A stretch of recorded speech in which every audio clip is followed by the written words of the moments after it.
اسی طرح سے لیلۃ القدر کے بارے میں رسول اکرم صلی اللہ علیہ وآلہ وسلم نے فرمایا کہ اس رات اللہ تعالی ہر خاص و عام پہ رحمت فرمائیں گے، اور اس رات کی رحمت اور برکتوں سے صرف اور صرف وہی محروم ہوگا جو اصل میں بدقسمت اور محروم ہوگا۔ جبریل امین جب فجر کے وقت، کیونکہ اللہ تعالیٰ نے فرمایا کہ سلام ہی حتی مطلع الفجر، رات بھر مغرب سے لے کے یہ شروع ہو جائے گا وقت اور فجر تک یہ وقت رہے گا، رات بھر سلامتی سلامتی سلامتی کا اللہ تعالیٰ کی طرف سے نعرہ ہوگا، جہنم سے سلامتی، آگ سے سلامتی، مصائب و مشکلات سے سلامتی، بیماری اور تنگی سے سلامتی، رزق کی کمی سے سلامتی، ہر طرح کی پریشانی سے سلامتی، اور پھر جو تم کو چاہیے وہ بھی موجود، اس کی طرف سے بھی تمہیں اللہ تعالیٰ کی طرف سے مبارک سلامت۔ اور جب جبریل امین عرش پہ فجر کے بعد واپس چلے جائیں گے تو باقی فرشتے ان سے سوال کرتے ہیں، یہ حدیث مبارکہ میں آپ کو سنا رہی ہوں کہ باقی فرشتے ان سے پوچھتے ہیں، سوال کرتے ہیں کہ ذرا بتائیے تو صحیح کیا معاملہ رہا۔ جبریل امین جواب دیتے ہیں کہ اللہ تعالیٰ نے سب کو معاف کر دیا، تمام بندوں پر عام معافی کا اعلان فرما دیا سوائے 4 لوگوں کے، اور وہ 4 جن میں سب سے پہلا نمبر والدین کے نافرمان لوگوں کا ہے، انہیں معافی نہیں ملتی، لیلۃ القدر کی رات بھی انہیں معافی نہیں ملتی۔ عادی شرابی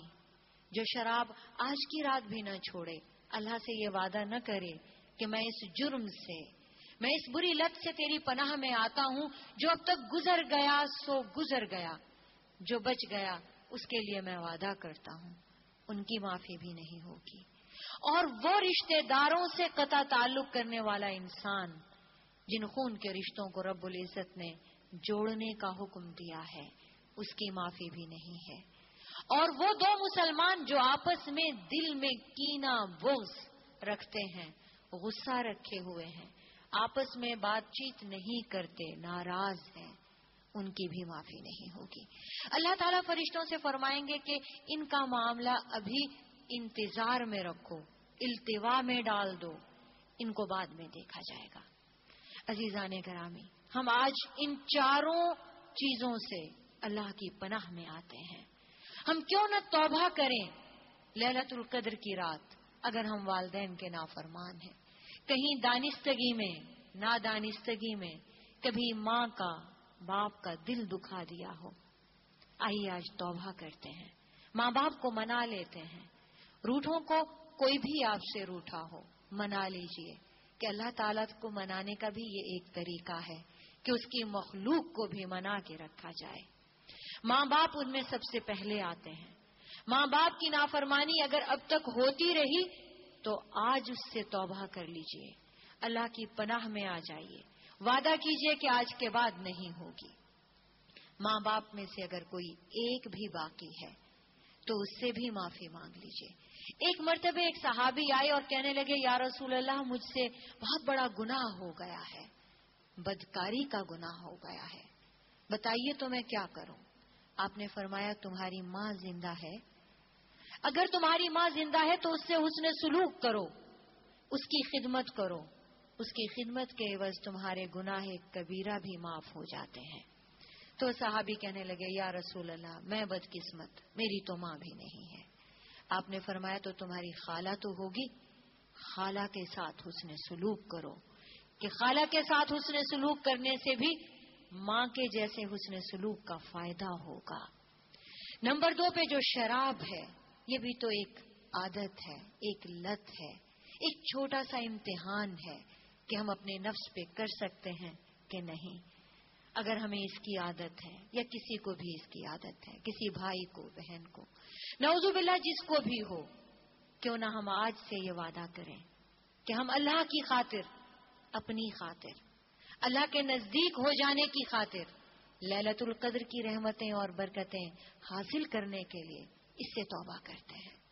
اور تیسری بات جو قطع تعلق کی ہے، اگر رشتہ دار خود آپ کو چھوڑ دیں، آپ نے قطع تعلق نہ کیا ہو،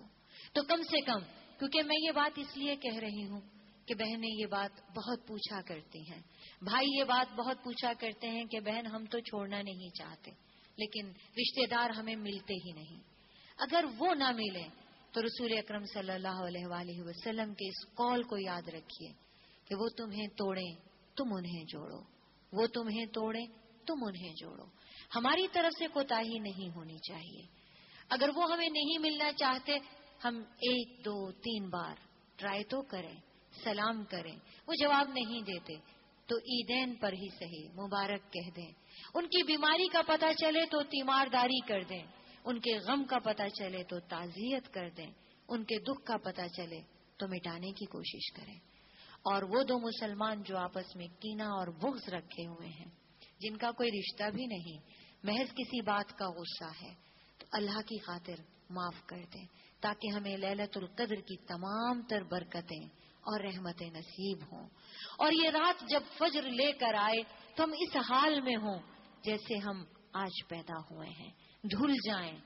پاک ہو جائیں، اللہ کی بارگاہ میں ایسے ہو جائیں جیسے اللہ تعالیٰ خود فرماتا ہے کہ ان کے کھاتے بند کر دو، ان کے رجسٹر بند کر دو، یہ آج کے بعد کے ان کے اعمال لکھنا، آج سے پہلے کے ان کے کوئی اعمال نہیں۔ لیلۃ القدر کی صرف یہی برکتیں نہیں ہیں، لیلۃ القدر ایسی مبارک رات ہے کہ اللہ تعالیٰ نے تمام فرشتوں کا مادہ اسی دن جمع کیا تھا، تمام فرشتوں کو اللہ تعالیٰ نے اسی دن پیدا کیا تھا، حضرت آدم کا مادہ اللہ تعالیٰ نے اسی دن جمع کیا تھا۔ لیلۃ القدر کی رات میں اللہ تعالیٰ نے بنی اسرائیل کی توبہ قبول فرمائی تھی۔ آپ کو معلوم ہے کہ بنی اسرائیل پہ اللہ تعالیٰ نے کئی بار متعدد عذاب نازل فرمائے۔